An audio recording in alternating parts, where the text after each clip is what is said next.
ஒரு பைப்புக்குள்ள இருந்து எவ்வளவு கட்டி கட்டியா சால்ட் மாதிரி ஸ்லட்ஜ் வருது பாருங்களா. ஆக்சுவலா இது சால்ட் இல்லங்க, ஸ்லட்ஜ் தான். ஸ்லட்ஜ்னா என்னன்னு வந்து பாத்தீங்கன்னா சேறு, அழுக்கு எக்ஸெட்ரா. சரி சரி வாங்க பைப்பை கிளீன் பண்ணலாம்னு சொல்லிட்டு போனா நாங்க எல்லாருமே போன உடனே கொஞ்ச நேரத்துக்கு குழந்தையாவே மாறிட்டோங்க.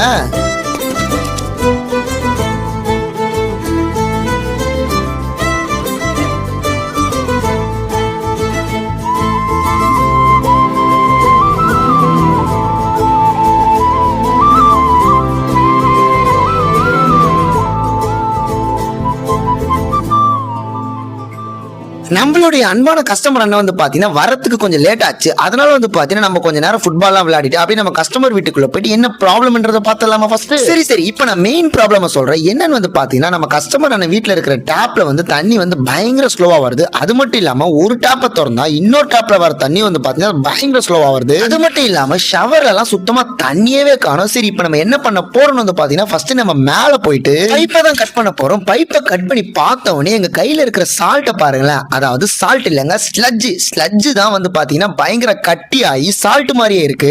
ஆக்சுவலா இதோட பேர் என்னன்னு வந்து பாத்தீங்கன்னா சாலிட் ஸ்லட்ஜ், அதாவது கட்டியா இருக்கிற ஸ்லட்ஜ். எப்படி உருவாக்குன்னு வந்து பாத்தீங்கன்னா ரொம்ப நாளா டேங்கையும் பைப்பை கிளீன் பண்ணாமலே இருந்திருப்பாங்க.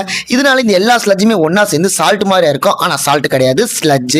இது நம்ம கிளீன் பண்றதுக்காக நம்ம என்ன பண்ணணும் வந்து பாத்தீங்கன்னா பைப்புக்குள்ள பைப் கிளீனிங் ஆசிட ஊத்திட்டு கொஞ்ச நேரம் வெயிட் பண்ணணும். நீங்களே பாருங்க ஸ்லட்ஜ் எல்லாமே எப்படி பொங்கி மேல வருதுன்னு சொல்லிட்டு அதுக்கப்புறமா பைப்புக்குள்ள பிரஷர் வாஷ் வச்சு பயங்கரமா பிரஷர் வாஷ் பண்ண ஸ்டார்ட் பண்ணியாச்சு. கிளீன் பண்ணி முடிச்சதுக்கு அப்புறம் நீங்களே கொஞ்சம் பைப்பை பாருங்க சும்மா பலன் பல்ச்சரி கிளீன் ஆயிடுச்சு. அதுக்கப்புறமா கப்ளிங் போட்டு பைப்பை செட் பண்ணி முடிச்சிட்டு கீழே போயிட்டு நம்ம டேப்பை திறந்தோம் பாருங்க. பைப்ல இருக்கிற எல்லா அழுக்கும் எப்படி டேப் வழியா வந்துட்டு இருக்குன்னு சொல்லிட்டு நீங்களே கொஞ்சம் பாருங்க. பைப்ல இருக்கிற மொத்த அழுக்கும் எப்படி வந்துட்டு இருக்கு பாருங்க. உங்க அருமையான கண்களை நீங்களே பார்த்துட்டு தான் இருக்கீங்க இந்த வீடியோவை. இந்த வீடியோ மூலமா பைப்புக்குள்ள எவ்வளவு அழுக்கு இருக்குன்னு சொல்லிட்டு நீங்களே தெரிஞ்சுப்பீங்க. எல்லா அழுக்கும் வந்து முடிஞ்சதுக்கு அப்புறம் நம்ம என்ன பண்ணணும் பாத்தீங்கன்னா பைப்ல போயிட்டு கம்ப்ரஸ் தான் பண்ணோம். நம்மளுடைய கிளீனிங் ப்ராசஸ் ஒர்க் எல்லாமே அருமையா கம்ப்ளீட் ஆயிடுச்சு. இப்போ நம்ம என்ன பண்ண போறோம் வந்து பாத்தீங்கன்னா ஃபைனலா ரிசல்ட் தான் செக் பண்ண போறோம். எப்படி நம்ம செக் பண்ண போறோம் வந்து பாத்தீங்கன்னா எல்லா டேப்லயும் ஷவர்லயும் தண்ணி ஃபாஸ்ட் ஆகுதுன்னு சொல்லிட்டு தான் பார்க்க போறோம். நான் சொன்ன மாதிரியே ஷவர்லயும் சரி டேப்லயும் சரி எல்லாத்துலயும் பாருங்க தண்ணி எவ்வளவு ஃபாஸ்டா வருதுன்னு சொல்லிட்டு அதே மாதிரி அட் அ டைம்ல எல்லாத்துலயும் வந்து பாத்தீங்கன்னா தண்ணி சூப்பரா ஃபைனலா அருமையா வந்துருச்சு. ஃபைனலி இந்த கிளீனிங் வந்து உங்களுடைய அன்பாலையும் ஆதரவாலையும் அருமையா முடிஞ்சிருச்சு. அதுக்காக ரொம்ப ரொம்ப நன்றி.